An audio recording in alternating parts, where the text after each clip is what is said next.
Hello दोस्तों, बहुत सारे लोग कंफ्यूज रहते हैं प्रत्यक्ष और अप्रत्यक्ष कर्मियों में एग्ज़ाम हॉल में ऑप्शंस को देख के बहुत सारे कंफ्यूज हो जाते हैं और गलत टिक कर पाते हैं।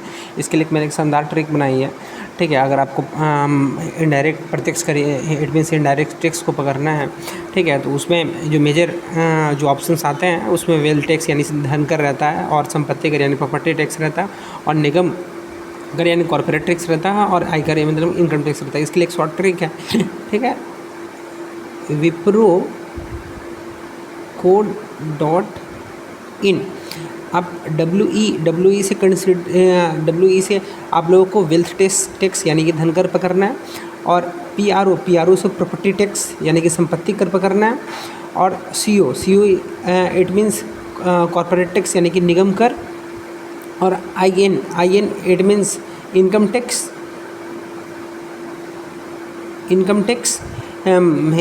यानी कि आयकर को याद रखना है।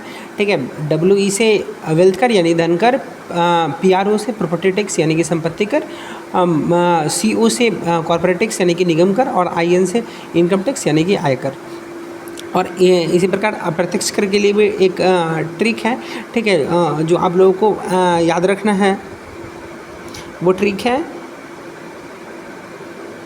एक्सक्यूज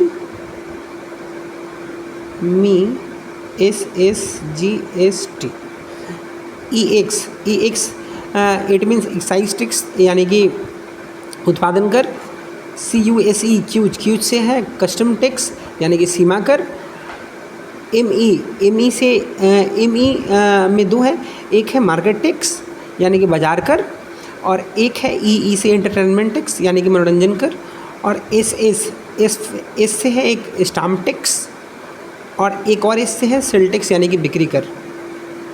और GST जो 1 जुलाई 2017 से सरकार ने लागू कर रखी है, ठीक है, उसके लिए GST। Excuse me SSGST। EX से है एक्साइज टैक्स यानी उत्पादन कर, CUSE से है कस्टम टैक्स यानी कि सीमा कर, और M से है मार्केट टैक्स यानी कि बाजार कर, E से है एंटरटेनमेंट टैक्स यानी कि मनोरंजन कर, और S से है स्टाम्प टैक्स, और S से है सेल टैक्स यानी कि बिक्री कर, और GST से यानी कि GST जो 1 जुलाई 2017 से सरकार ने लागू कर रखी है आपको ये याद रखना है। ठीक है, आई होप जो आपको ये मेरा ट्रिक पसंद आया हो, चैनल को सब्सक्राइब करें, और पहली बार आया तो लाइक और शेयर करें। Thank you.